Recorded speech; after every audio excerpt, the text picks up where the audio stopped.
Oke, halo Putri. Nah, hari ini Ibu jelaskan ulang dari awal mengenai teorema Pitagoras. Nah, teorema Pitagoras ini berlaku pada segitiga siku-siku. Ini segitiga siku-siku dengan siku-sikunya ada di sudut A. Nah, penamaan garis ini di depan sudut A ada A kecil, di depan sudut C ada C kecil, di depan sudut B ada B kecil. Nah, A yang kecil ini adalah garis miring. Kalau B ini garis tegak, C ini adalah garis alas atau sisi alas. Sisi alas C ini, A ini adalah sisi miring dan B ini adalah sisi tegak. Nah, kalau ditanya A, maka kita gunakan rumus A pangkat 2 sama dengan B pangkat 2 tambah C pangkat 2. Ini sama ya. Jadi rumusnya pakai tambah. Di sini pakai tambah.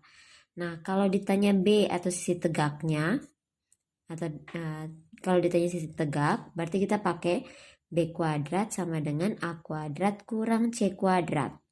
Kalau ditanya C atau sisi alas, berarti C kuadrat sama dengan A kuadrat kurang B kuadrat. Nah, kenapa A saja yang pakai tanda tambah? Karena yang ditanya sisi miring, dan sisi miring ini sisi paling panjang. Oke? Sisi paling panjang, makanya dia pakai tambah. Nah, dia yang akan kurangi dengan sisi-sisi lainnya jika ditanya sisi lain, begitu ya.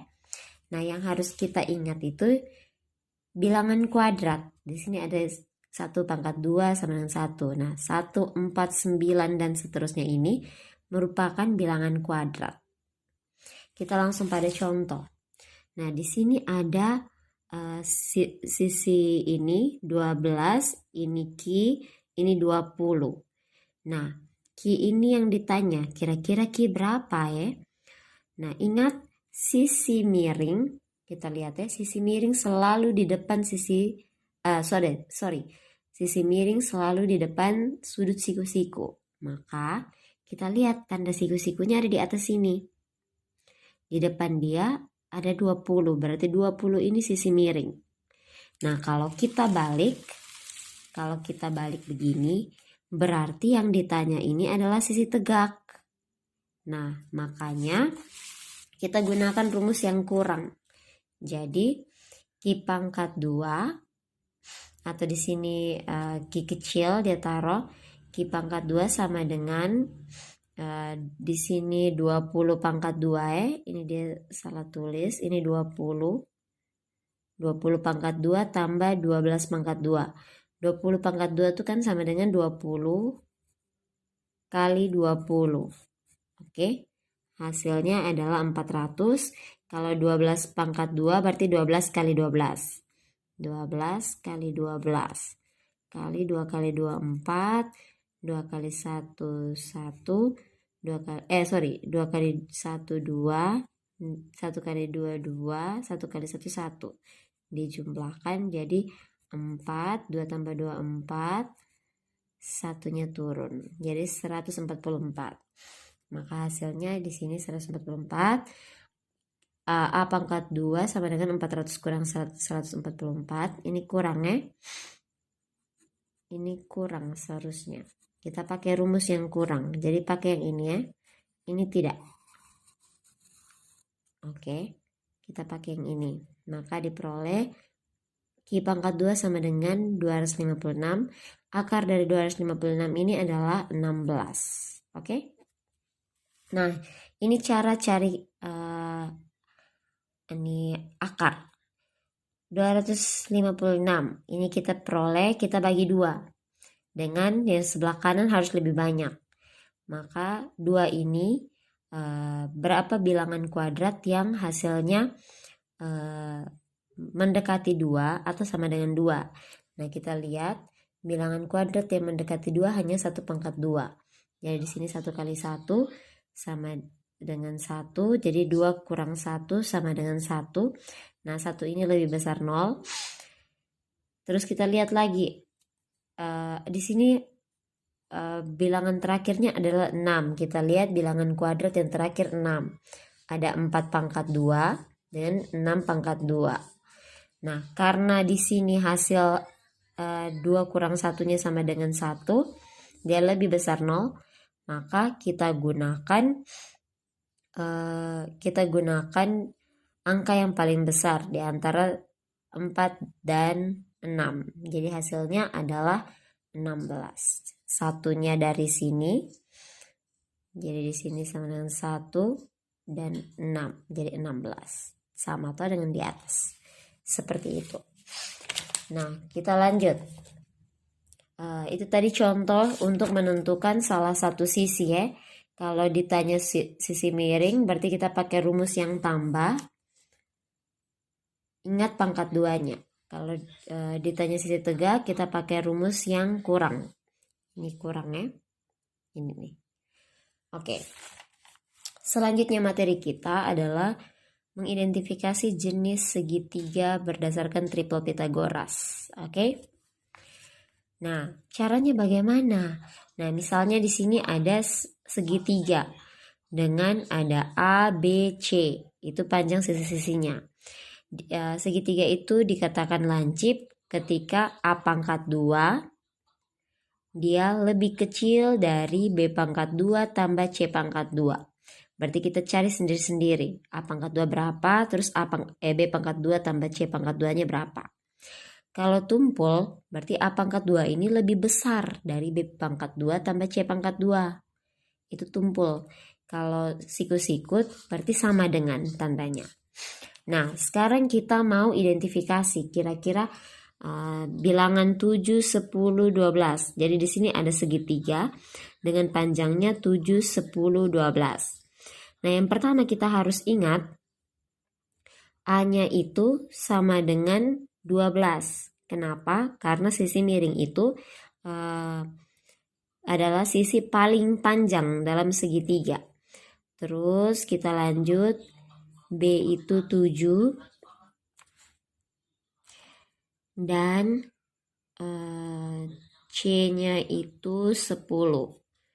Kenapa begitu? Karena 12 ini yang paling panjang di antara 7 dan 10 toh. Maka 12 ini adalah A atau sisi miringnya.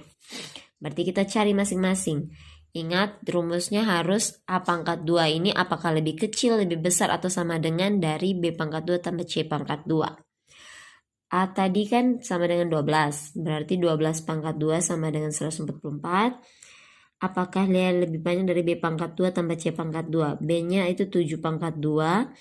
C 10 pangkat 2. Ketika dihitung 144 itu kita lihat 49 tambah 100, 149. Berarti 144 lebih kecil dari 149. Maka karena di sini kan lebih kecil toh. Tandanya lebih kecil, maka ini adalah segitiga lancip.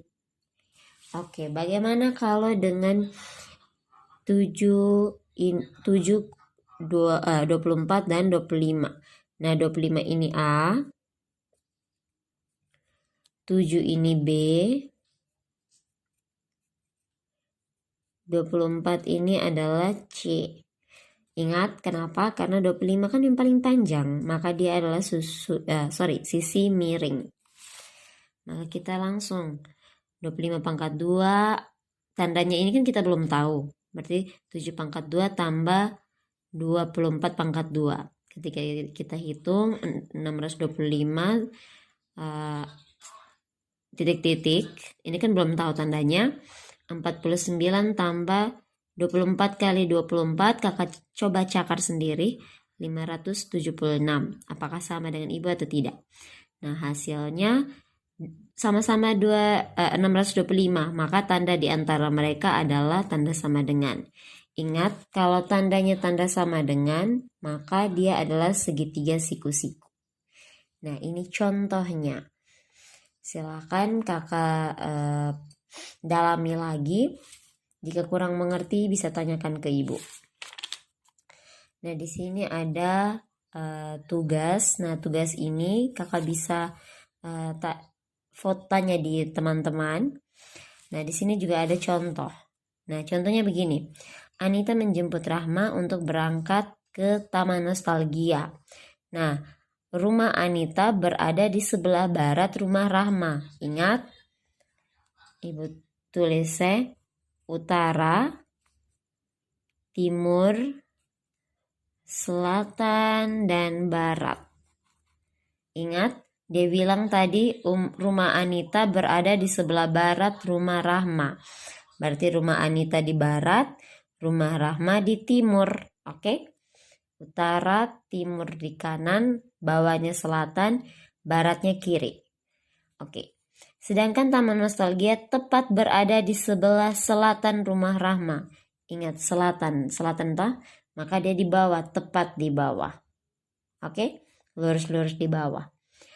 Maka terus dia sambung.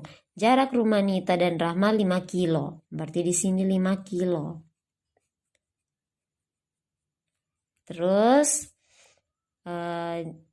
jarak rumah Rahma